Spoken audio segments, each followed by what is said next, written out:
Hey everybody, welcome back to the Resistance broadcast. I'm John. Thank you so much for joining us today. A bit of a milestone here in the Resistance base. This is the 500th episode of the Resistance broadcast. I can't believe it. That is a lot of time. Yeah.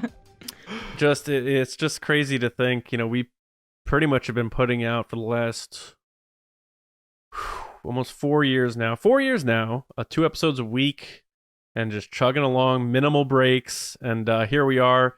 Not too ceremonious, we don't have guests coming in or anything like that. We want to keep it like a pretty standard TRB episode, as standard as these episodes have been during a streaming show on Wednesdays. But we just wanted to say thanks to everybody who's been with us from the very beginning, or you just joined recently. But this is the 500th episode of the show, and I feel like we are just getting going here. And with me, as always, are James and Lacey. So, hello. TRB 500. Crazy to think.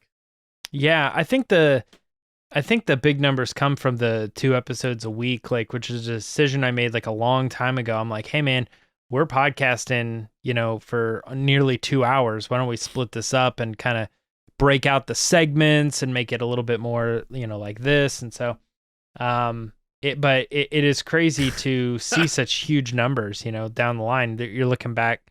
It feels like we've probably only been doing this a little over a year, but then you're like, it's been closer to 4 years. Holy crap.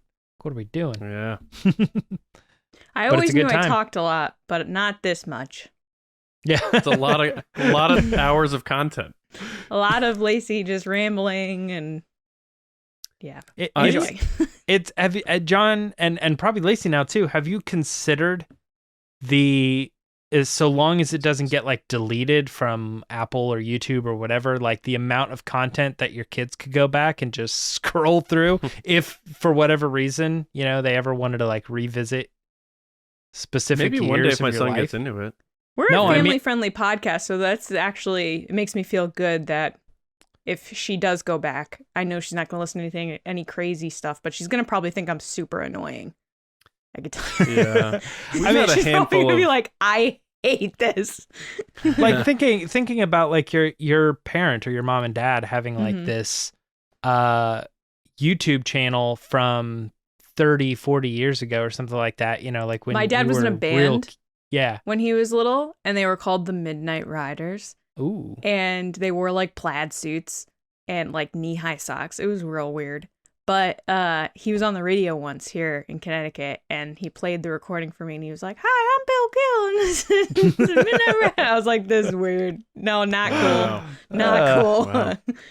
So I guess that's kind of the same. Not really, but kind of. But I mean, our kids will never go through all of it, right? Our musical guest tonight on the show, reuniting after all these years, the Midnight Riders showing up later in the show. Right. No, take us out. No, but seriously, James, I was thinking, it made me think today. I was like, TRB 500. When did James and I start talking and stuff? And I remember you just made me think of when we split the episodes. We were debating this segment should go on the Thursday show, and with this one, and this one should go on. It's just and now it's just been this steady machine. We have changed things up to keep things fresh and stuff like that. Yeah, and who knows, it might be changing even in the near future, as we get used to more of the streaming stuff. Yeah. It is weird that it's going to be full circle, that I started talking to John via Twitter while I was in Disneyland walking around. I was texting him via Twitter, and now I'm going to be there with John. Hopefully Celebration goes on without a hitch, and we're there, and we finally get to go to Galaxy's Edge together, and we look forward to that. But thanks to everybody who's been with us for the long haul, or you just joined us. Maybe you're a brand new listener. You're like, this is your 500th episode? Holy cow. Yeah, where have I been? But go back and listen to how annoying I've been over there.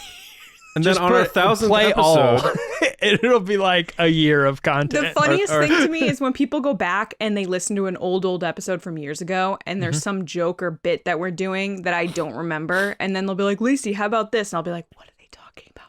And then I'll mention to you guys being like, what are they talking about? And then James will be like, I think it's this. And like, we can't remember what we had said, 3 Yeah. years ago. I don't remember when we put out an episode the other day. Someone will be in a Patreon chat and someone will be like, John, totally on this. And I'm like, did I say something about that? Yeah. Yeah, Or it's they like, send you an image of something and you're like, what? Yeah, just in general, yeah. it's like totally agree with you on that, on the Ahsoka point or whatever, and you're like, what Ahsoka point? Like, what did I Yeah. say? I don't know. Yeah, you're gonna have to link me I don't right to listen the to our- timestamp. I'm not the type of person that listens to my own podcast. So it's just, once it's done, I'm done with it.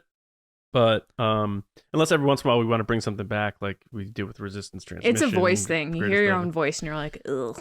I listen Yeah, for I quality don't know. controlled sometimes too. Like if you put focus we on the spot YouTube check side, it, you yeah. forget the audio side. So I listen to the audio side to make sure like things are working there and stuff. So from like a technical perspective, yeah, I'm consistently clicking through stuff all the time, thinking about how we can make improvements and stuff. But Before we get into the show, we do want to celebrate this with you and give you a chance to win some stuff. So we have put together 3 giveaways on varying social media / YouTube Platforms. platforms. The first being Twitter. We're giving away the Dave Filoni Trapper Wolf figure, Black Series. Very timely. He just recently put out an episode of Star Wars, I believe. So what you're going to do on Twitter is you're going to follow us at RBATSWNN. We are actually just under 400 away from 10,000. So follow us there and retweet the tweet with the giveaway and reply with your favorite episode ever of TRB. So if you do those 3 things, you're entered to win Trapper Wolf. Good luck to you. Look for that tweet today. And Instagram, you're going to follow us there. You're going to comment on the post with your favorite TRB episode and also tag someone that you think would love our podcast.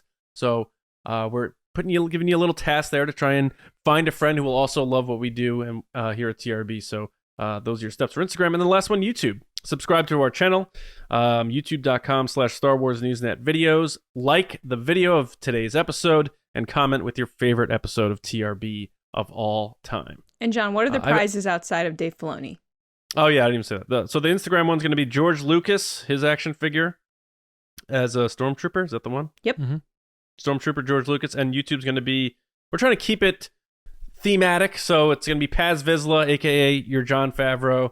So you got Filoni, Lucas, and Favreau. So Favreau will be the Paz Vizsla on YouTube, Lucas on Instagram, and Filoni on Twitter. But either way, you can enter all of them. So you have a chance to win all 3.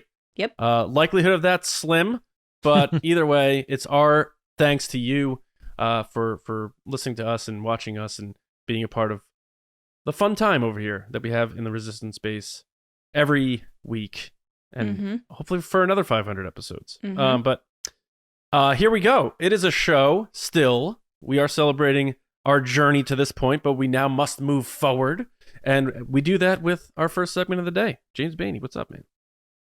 The Force is with me, and I'm one with the Force.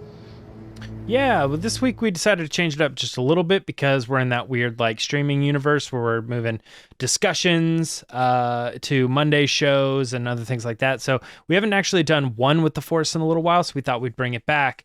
And we're just going to kick it off with something that we actually technically talked about on the Mando fan show at the end of last week. But we wanted to kind of set it in stone this week. So the question is going to be, which way do you want Grogu to choose? So if you saw the episode, hopefully spoilers a little bit here, he was given the option of choosing the Mandalorian way or the Jedi way. And I'm going to start with John on this one, because, we talked about it last Wednesday, but what are your thoughts now on which way he'll choose? Yeah, I mean, it was definitely part of our discussion Wednesday, but just for a definitive, straight up answer on this, I'm going Mando. Just because I think Luke should be left in small doses and keep it special, and also just that bond. That's set up, and that's his family. Mandalorian is his family, so I think Din Djarin and Grogu need to be together. So I'm going with Mando. All right. Yeah, like I said, and you can go check out the details and stuff, but I definitely think we're going the Jedi route, which is a little bit tough to kind of come, to terms with the way the show, the longevity of the show and stuff like that. But I think that ultimately Grogu becoming a Jedi makes more sense to me than him becoming a Mandalorian. I think there's obviously some other things that I spoke about on Wednesday, but yeah, I think if I had to pick one today and it was going to be, this is Grogu for the future, he's a Jedi or he's a Mandalorian, I think the Jedi way makes more sense. So Lacey, I'm gonna toss it to you. Which way did you land on this one as of Monday? Yeah, I think he's gonna go Mandalorian route. I think because, first of all, he's traumatized about the Jedi stuff. You can even see it still in this past episode, how traumatized he is from what happened to him, and like he's still putting up kind of a fight with Luke, and it's not like a physical fight, but like a mental fight of learning things. And he has little moments here and there where he gets stuff done, but there's always like this hesitancy of doing what Luke says.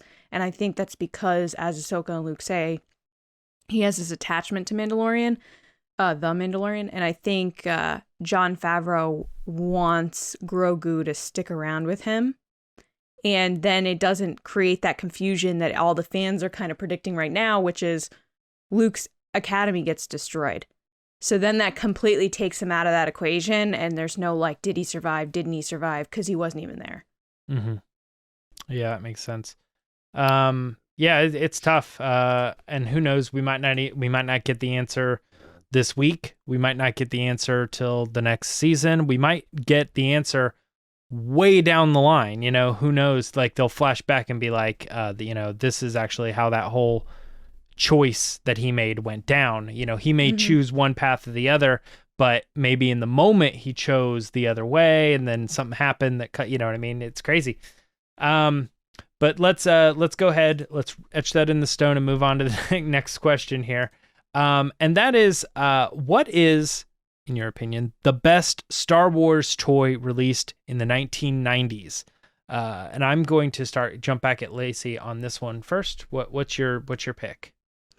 So this is a tough question for me because I've been actively collecting stuff from the 90s because I wasn't a big collector when I was little. So I've gone back and gotten some of that stuff, especially because it seems like a little more, I don't know, detailed in some of the figures. And there's just like really cool ones. Like there's the Jedi ghost figures from the end of Return of the Jedi with Yoda and Obi-Wan and Anakin and stuff. So those have been cool. However, the best one that I found on eBay that I had to have immediately was there's a Bantha Power of the Force, which is like a full Bantha figure that like 6 inches can ride on, and it has fur on it and everything. Like it's like really legit, and it's like, I still have it in the box. I haven't taken it out of the box, but it has like a little hole in it that's like, feel real fur. And you can feel that it's actual fur.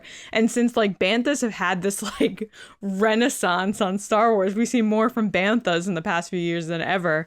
It's just like a really fun figure now that, I can purchase a Mandalorian, or I can purchase, a Boba Fett figure and have him ride on it. Yeah. John, what would be your pick for a favorite toy from the 1990s? Did the Banthas have 1900s fur, or was it hard plastic? No, it's fur, like actual fur, like hair. That's pretty cool. Yeah. It was tough between, I know they're outdated now, but when those electronic lightsabers came out, those things were like the coolest. I had the Luke Return of the Jedi one, the green one, and I had the Vader one. But I got to go with the redone version of the Millennium Falcon, just because the sounds, the lights, the compartments, the door, the cockpit, just like all the nooks and crannies that went into it, is just this whole big deal. And I had to, like, I even gave one away to my nephews before I had kids, and then once we had Johnny, I had to go on eBay and like buy another one. I remember like me and Lacey were like looking on eBay for like, she's like, no, this one's priced this, but it doesn't have a door. Remember us talking about that? Yeah. And then I found one and I bought it. It's up in the attic now for when he's old enough. He's a little reckless with toys right now, and he's not too into Star Wars Is yet. it the really, really big one?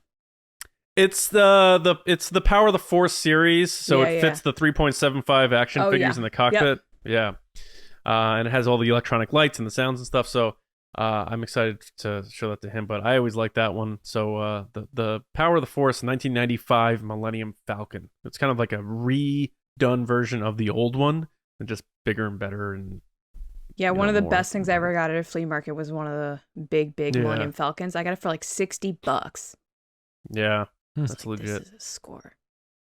Never happened again. For me, so here's the thing: is like I saw this question and I was like, oh, I have no clue. And even Googling around and stuff, I just am like really so detached from toys and stuff in the 90s. Like I kind of had like my toys, but most toys that I had were like hand me down anyway. And any toy that I was like, I don't know, I just wasn't into like, I don't know, I guess I just wasn't into Star Wars at this time in my life or something. I just didn't pay attention to this stuff.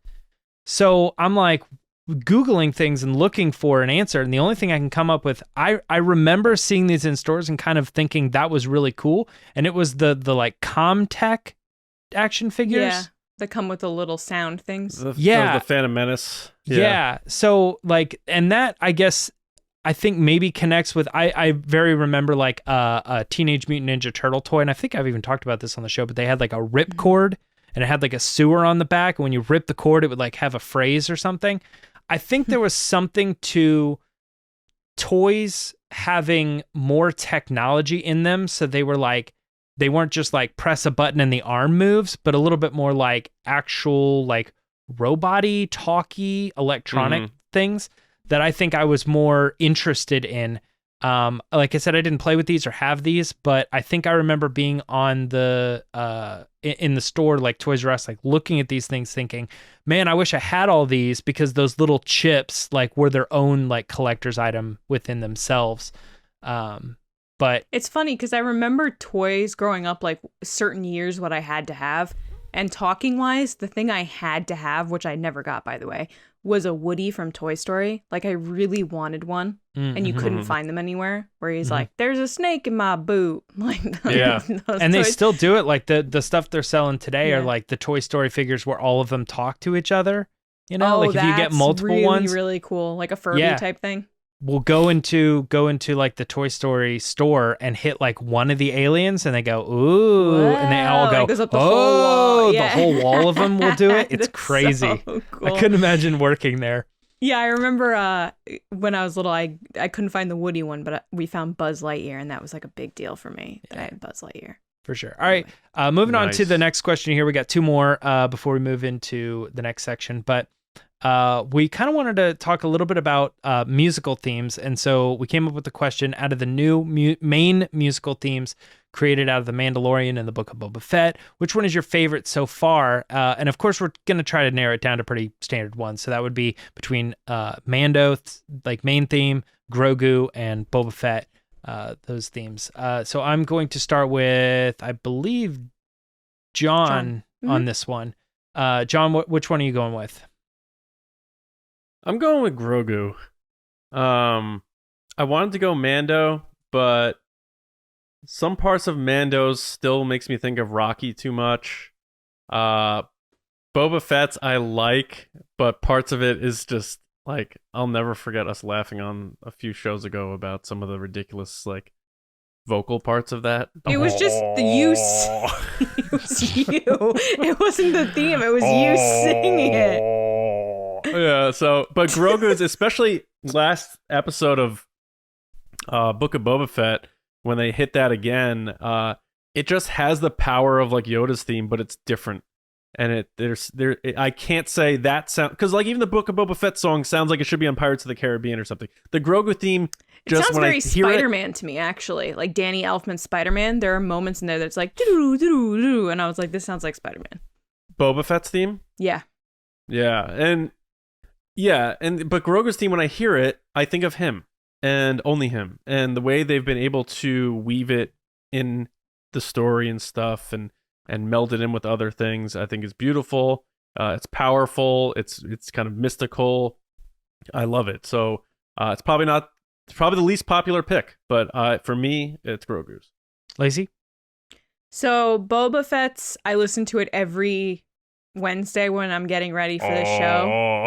I just like get myself hyped up with it. It's really great. Grogu's, I noticed more in this past episode, like how beautiful it is. But I gotta go Mando. That song is just like so iconic to me now, and it's made such an impact in my life that anytime either Mando is mentioned or seen on screen or Grogu's in my house somewhere, my husband's just like, ooh, ooh, ooh. So it's just like one of those things that like it's just so well known at this point to me that that's my favorite. The fact that I can just sing a couple notes and know the song is just like such a big thing.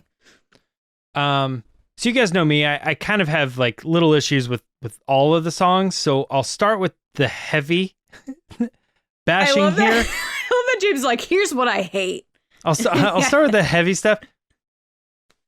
Grogu, that's not a theme. That's not even, it's sounds. It's not music. I can't with his thing. It's not even a thing. It's a sound that you put on in the back to fall asleep to. It's not actual like song. It's just noise. It's pads and stuff. It just reminds me of The Office where he's like, have you ever heard of a soundscape? It's like one moment in time stretched out. Yes. Yeah. It's not. And it's like when I hear it, I'm like, okay, that's Grogu, but it's not really like a song. But between Mando and Boba Fett, I gotta go Boba Fett. I think both songs to me don't sound like Star Wars, and I can get into all the details all I want, but that's not what we're doing here.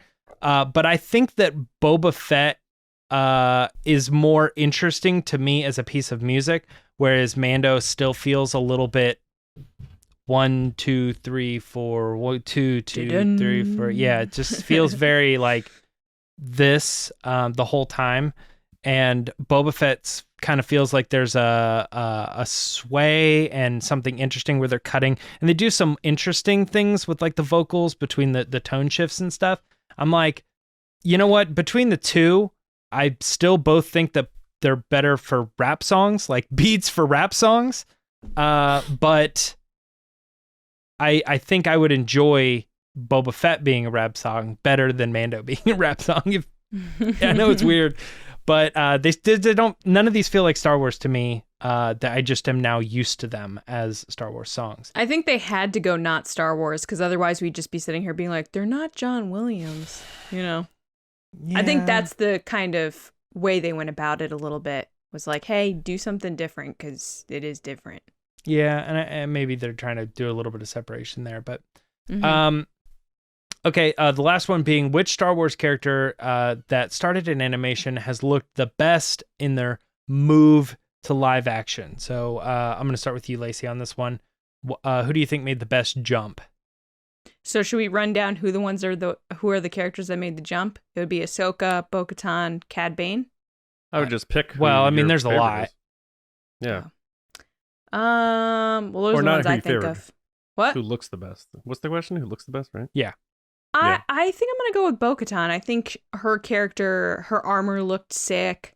Her hair was the thing that I was kind of like, I wonder what her hair is going to end up looking like because it's very chunky in the animated version. But I think it worked out pretty well and it didn't look too much like a wig. It looked somewhat natural. And plus that character, because it's not a creature, an alien or something, it doesn't rely on a lot of prosthetics or makeup and stuff. So it's just Katie Sackhoff. So I would say Bo-Katan. John, who are you thinking? Not even close for me, Cad Bane.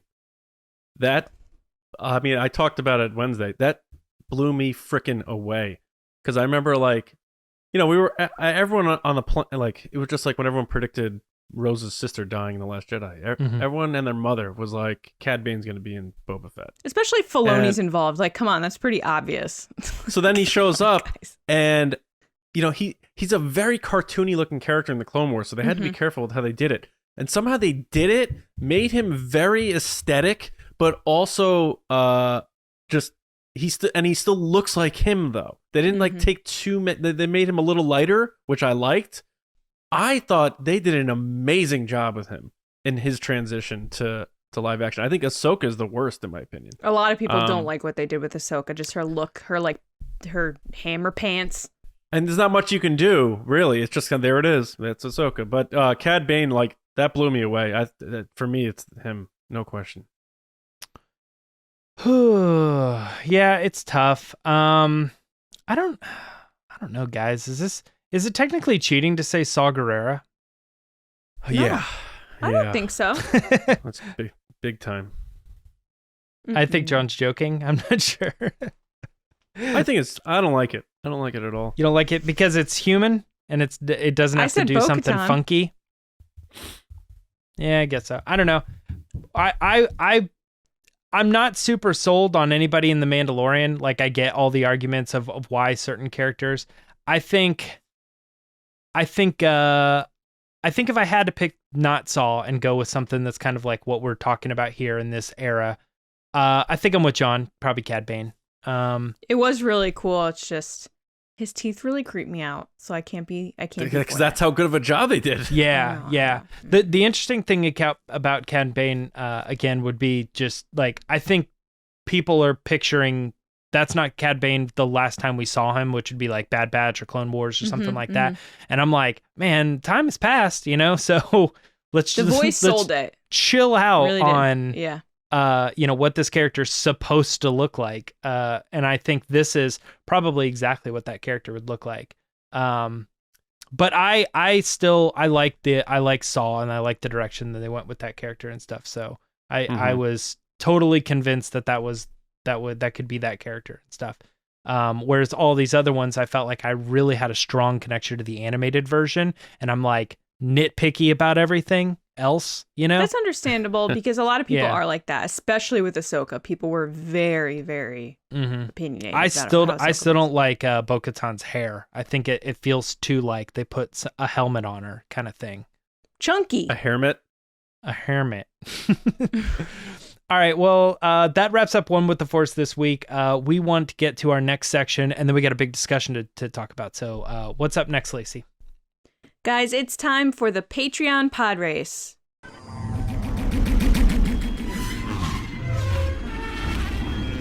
So there are lots of ways you can support us. You can like this video, comment, subscribe on YouTube. You can follow us on all the different audio platforms, including Apple Podcasts and Spotify. Please leave us a review if you get a chance. On Twitter at RBATSWNN, on Instagram at The Resistance Broadcast. But if you want more outside of our normal 2 episodes a week, live show stuff like that, you can head over to patreon.com/resistance broadcast. Starting at $2 a month, you get access to the page and everything that we post there, except the reply stuff, which starts at $5 and up if you want to be a part of the show. But just to watch our content, which we put out weekly videos and stuff like that, and live streams that are just for Patreon, just $2, and you get to be a part of it, which is really cool. Yeah. This is the part of the show that we let our generals and our spice runners be a part of the show, and I want to say thank you to them first.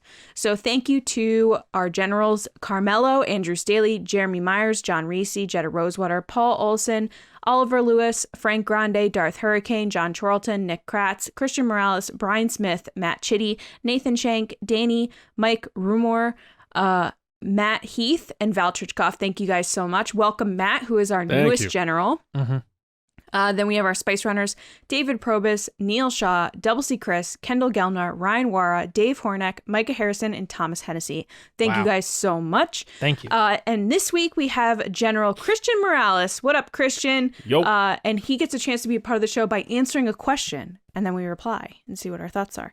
So his question was, who is your favorite Star Wars character from each saga trilogy? So one from the prequels, one from the original trilogy, and one from the sequel trilogy. So Christian, take it away. Hey, TRB. My favorite prequel trilogy character has to be the GOAT, obviously, Obi-Wan Kenobi. He just always seems to be the best voice of reason throughout the whole series.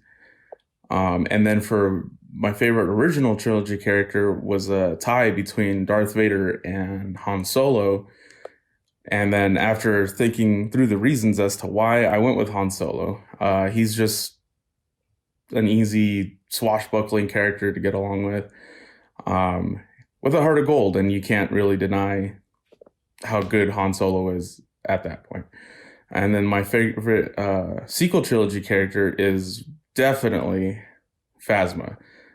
She got completely underused in the sequel trilogy, but after reading the Phasma novel and just seeing how cool she is, there's no way that they could just kill her off by falling down a pit of fire.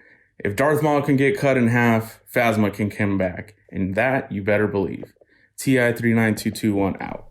Nicely done, Christian. I'm gonna start with John. John, what did you think? Started off strong, got stronger, got worse. That's so mean. Well, Christian knows I bust his chops. He's a chop breaker too. Yeah, the Kenobi pick's hard to argue against. He was the grounding force for the light in the prequels, and Han Solo is my favorite character, but Phasma, man, yeah. All right. You must have been really disappointed, Christian, with what happened to her in the sequel trilogy. Well, he thinks she's alive. He's part of that team. So who knows? But love you wearing the general shirt, man. Thanks for all your support. You're always a good time in the chats. Good answers. I'm just busting your chops as always. Solid picks, and Han Solo's the best one though, of course. But thanks, buddy. James? This I'm kind of opposite John here, because it feels a little bit like that that X-Men. I love how he acts like that's a new concept. Like, I'm opposite John says. Well, yeah, but I know every episode. Well, no. Yeah, can we hold on? Can we start TRB 501? We'll start renaming the episodes episode 1 or whatever, and you'll start agreeing with me for once. No. So that X-Men thing where it's like, who's the best character in Star Wars? Obi-Wan. I said the real best character, Han. Oh, yeah. I said the real best character, and it's Phasma, kind of thing. First of all, I don't think he's on team she's alive. He's saying he's on team she could survive that fire. Yeah. And that also, too, I think the world is divided by people who read the Phasma novel and people who did not. I totally understand if you didn't read the novel, Phasma, it's whatever character. When you read it, you're like, holy crap, that's one of the best villains in Star Wars. It's like something changes with that character because of that very particular novel. So I'm going to assume Christian has read that book because he's a big book person in our Patreon. So I think that is where that's coming from. And if you haven't read it, check it out. It's really good. But good answer, Christian. And thanks for being a general, of course. Christian, great answers. I agree with your Obi-Wan question or answer because he is the best in the prequels. I agree with that. I have differing characters for the other ones, but I'll let you win with Obi-Wan because that's important. But other than that, thanks for being awesome. I know you're super active in like the Star Wars community as a whole. You do the cosplay thing. You're part of the 501st. So congrats to being part of that. And thank you for doing that because you do such awesome stuff for kids and whatnot, which is just so great. And I think you're a definite highlight for the community. And we love having you within TRB as well. So we should have had him do the pod race on the next episode because it would have been TRB 501. Christian, we really messed up. So I'm really sorry. Anyway, we're going to head to John for our discussion. All right. Will Dave Filoni write and direct all of the Ahsoka series? Obi-Wan once thought as you do. So a long time ago in a writing room somewhere in Northern California, George Lucas and Dave Filoni created Ahsoka Tano, a young wisecracking apprentice for Anakin Skywalker in the Clone Wars. Almost a decade and a half later, Ahsoka has become one of the more fleshed out arcs of any Star Wars character, which leads us to her own live action series, expected to arrive next year. The question is, will Dave Filoni be writing and directing all of it? And what can we expect from this series based on what we've seen from Filoni as a writer, but also, perhaps more importantly, based on his recent live-action resume? He has 3 episodes now that he has directed, written, co-written. I think that is important stuff, but also just his passion and care for the character. It's near and dear to him because it's really his main stamp on Star Wars to this point in terms of character creation goes. So that is really important. So James, you pitch this thing, so usually I start this stuff, but I'm gonna throw it right over to you, because you're just such a good buddy of mine. So why don't you take this one again? No, I'm just kidding. Why don't you take this one and since you pitched it, why'd you pitch it? What did you think? What are your initial thoughts? And why don't you start this discussion off? Well, so I guess here's the thing: is like we're doing the Mando fan show and we're looking for guests, and I knew that when I was reaching out to Andy Bain, who was our guest last week, that he was coincidentally going to be likely on a good episode because we knew Dave Filoni was going to write that episode. And it was very likely at the time Dave Filoni was going to direct that episode. And we know what that means. And I started thinking about that. I was like, wait a minute, we know what that means. What does that mean? I was like, the guy's only directed 2 episodes. And one of them, the first one, was universally hated. Like, kind of, it's like everybody was really because of Toro. What? Probably because of Toro Calican more than anything. I agree, but I'm saying, like, I think that was one of the episodes that people kind of walked away from that episode being like, too much fan service-y, or he was supposed to be like a Han, and I just really did not like it, and all this. And then we come around to the second season, he does another episode, and everybody's like, wow, like, that was incredible. Of course, that was going to be Filoni's thing, because in the past he said that, if you're going to do something with Ahsoka, you got to consult me first. It's kind of this unwritten rule that nobody really touches that character but him. And then, you see the most recent episode, and it was probably the best one he's done, if not the best of anything, the entire series or all of it. So it's crazy. He's growing really fast, and it just made me think, if no one touches Ahsoka but him, what are we looking at as far as Jon Favreau being involved when it comes to Ahsoka? Is Dave Filoni writing this thing, like, front to back?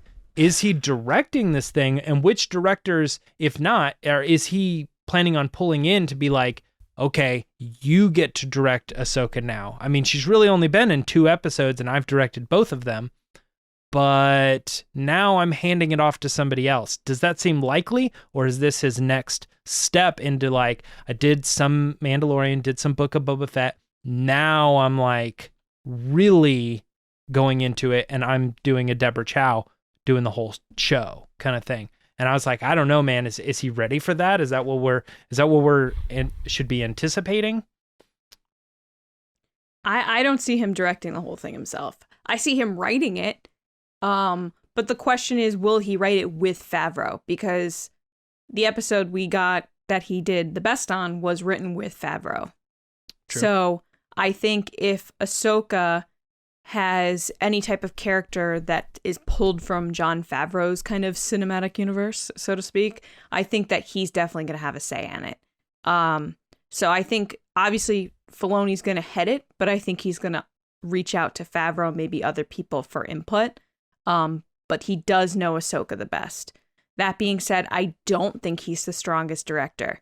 I just seeing between the 2 episodes of Bryce Dallas Howard's episode and his episode, he didn't make as, interesting choices direction-wise as she did. He didn't have the stunning shots that you're like, you have to take a second to be like, wow, this is a beautiful shot. Like, this is a, computer desktop, phone wallpaper type shot.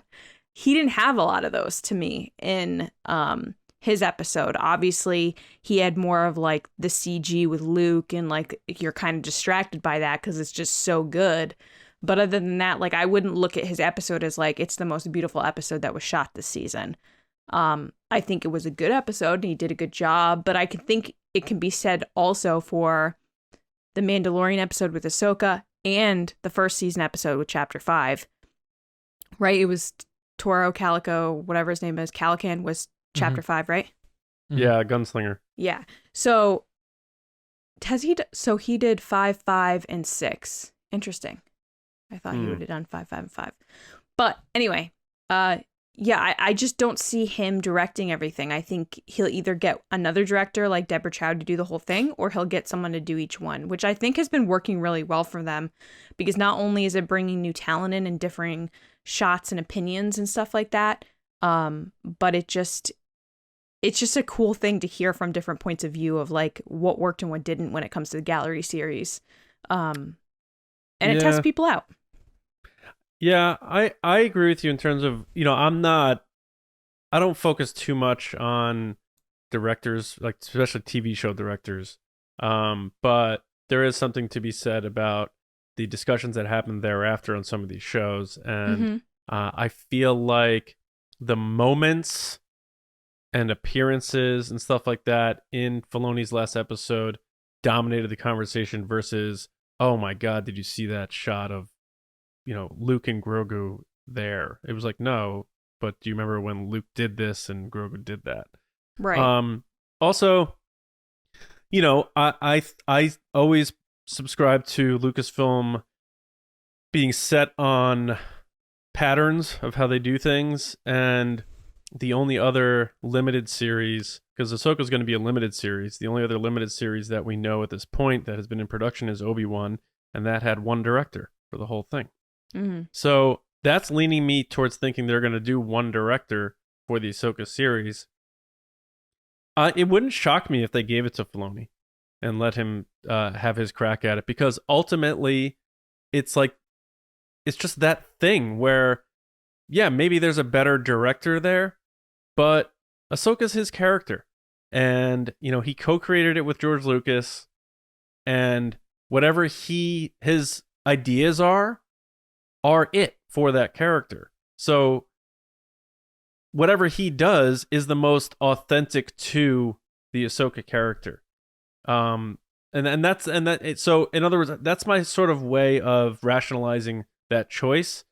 But again, that goes with if they stick to this whole thing where, if it's a limited series, it's easier to lock down one director for this one set of time to make this show versus The Mandalorian has 3, 4, 5 seasons over 6 years. We can't get someone locked into that much time as a director. We got to ration that out. We're going to bring in some different people, different looks.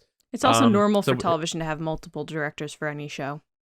Yeah, but limited series, usually you'll see one person. And I think with Ahsoka, whether it's 6 episodes, 7 episodes, 8 episodes, I would not shock me if they wanted to keep one steady voice or vision to direct that, and it'd be hard for me to think that it won't be him, because I thought he's getting better, like you said, Lacey. I and James, I didn't like the gunslinger at all, really. I want to jump in really quick because I made a mistake.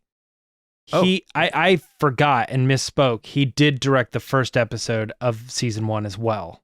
Right? Yeah. Yes. Because I was like, I started adding that up, and I'm like, wait, 5, 5, and 6. I thought he did 2 in the first, and then I was like, oh shoot, I forgot about this one. You're right. Yeah. The very first episode of The Mandalorian. He did do that, Yeah. and then he did the gunslinger, and then he only did 1 episode in season 2, which was the Ahsoka episode. Correct.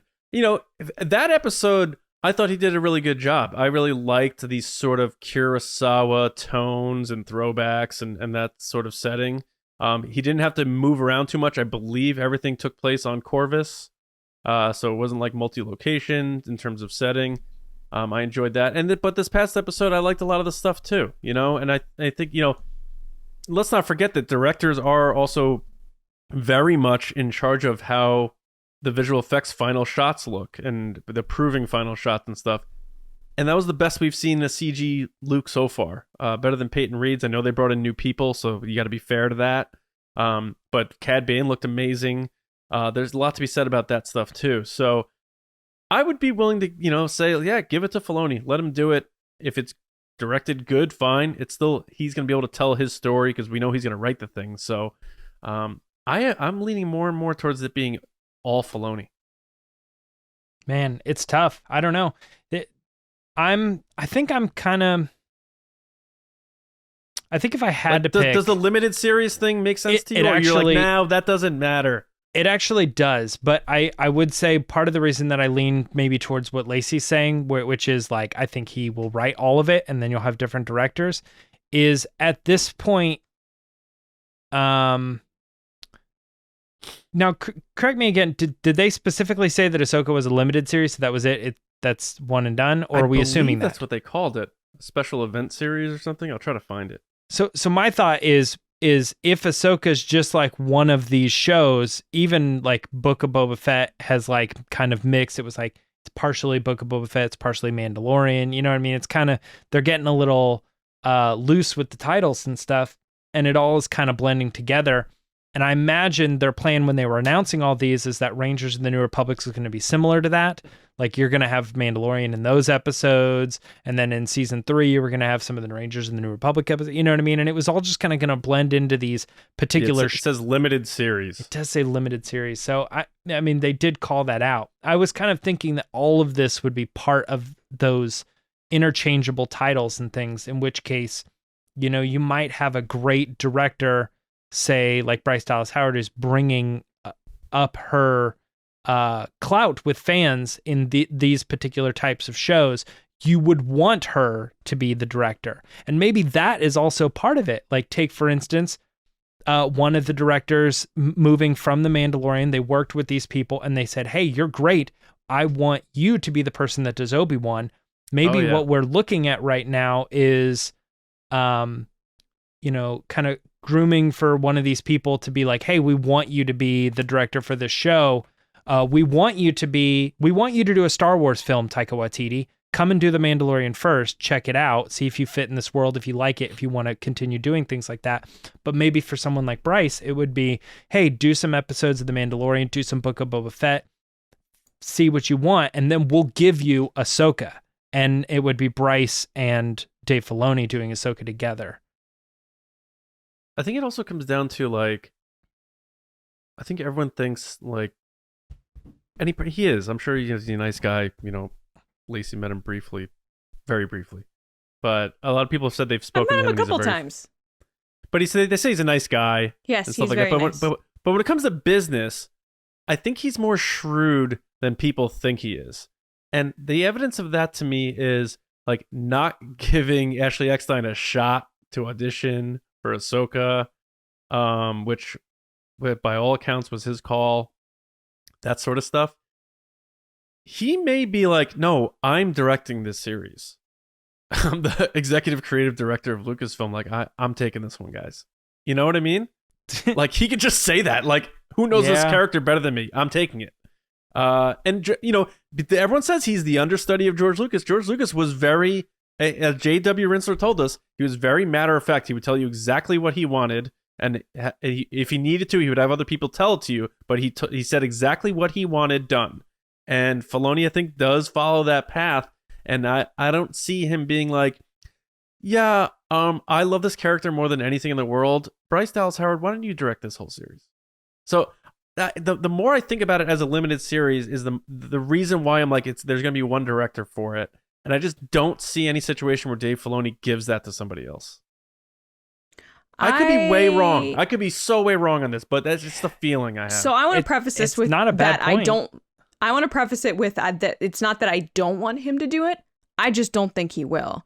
I was just Googling really quick what his position is at Lucasfilm. He's an executive creative director. They're not going to stick that guy on one series and have him take up all his time directing a whole series by himself and writing it. That's a good point. He's got to oversee all these other things that are going on, because you have to remember that Favreau isn't in a role like that. Favreau's only doing The Mandalorian, and then he's got other stuff he's doing. So Dave Filoni is like the guy at Lucasfilm that oversees making sure everything makes sense creatively. So I can't see him logically being like, yes, let me take on this whole series by myself, directing and writing it, and then taking away my attention from other projects as well. That's a lot for one person. Doesn't it seem like he's always on set during all the productions for Boba Fett and Mando, though? Yeah, but that doesn't mean he wants to get into directing, because he can still step away when he's not directing it. Yeah. Because I mean, it just seems like a lot for one person, and I think that goes back to what James was saying before, is like if you have all these seasons or John, you were saying locking someone in for multiple seasons is tough. I think Dave knows Ahsoka, obviously. It's his character. He's been involved with Ahsoka being a part of this whole kind of Favreau universe. But I I don't know if he'll lock himself into a series like that, especially if you look at it from the Favreau perspective of Jon Favreau's the type of person, and we've said this before, and I've been kind of one of the biggest harpers about this, is that he's really good at finding the perfect team. He's really good at saying, okay, I can't do this, but I'm going to find the person that can. So when you're looking at something like an Ahsoka series and you care about this character so much like Dave does, are you going to say, I want to take this on, even though there are people that are probably a little bit more experienced and skilled than you in directing, when you can get someone that's really good and put their best foot forward for that character so that that show wins awards and stuff when you're still somewhat new to the whole live action directing thing? Yeah. Yeah. Well, I will say this, though, that thought process still stands for episode 1 of The Mandalorian. You know, sure, it still stands for like the Ahsoka episode. Wouldn't you want the best foot forward for this character? And I'm not saying whatever. that, right. And I'm not saying that they didn't do that by having him direct it. Yeah. But I think that there is something to be said to direct one-off episodes than a whole entire series. I agree. So I started looking up Rebels episodes too, which he obviously is like heavily involved in these. Right. And certain particular episodes, he's the director on, Twilight of the Apprentice, parts 1 and 2. But then I'm looking through all the middle tier episodes, and they're usually directed by somebody else, but he is also credited as supervising director on all those middle episodes too. Which is probably like final say and stuff, I would assume. I'm kind of thinking it's like one of those things where like he's kind of standing over and he's like, hey man, like... You're the director. Oh yeah, but I'm the director, kind of thing. And right. It's kind of like the gallery when Favreau's like, "Can we have them do this?" He's like, "No, you can't do that. You can't do that shot." Or So I mean, I was kind of hands on. Like in a show setting, your director isn't your top person; it's your showrunner, your producers, and stuff like that. Right. Those people in this case are kind of the heads up. So I'm almost thinking like, all right, so we have Jon Favreau and let's say Dave Filoni show running this, but we have different directors, Dave Filoni doing maybe specific episodes of it, and he's maybe in a specific role called the supervising director on every episode, so that even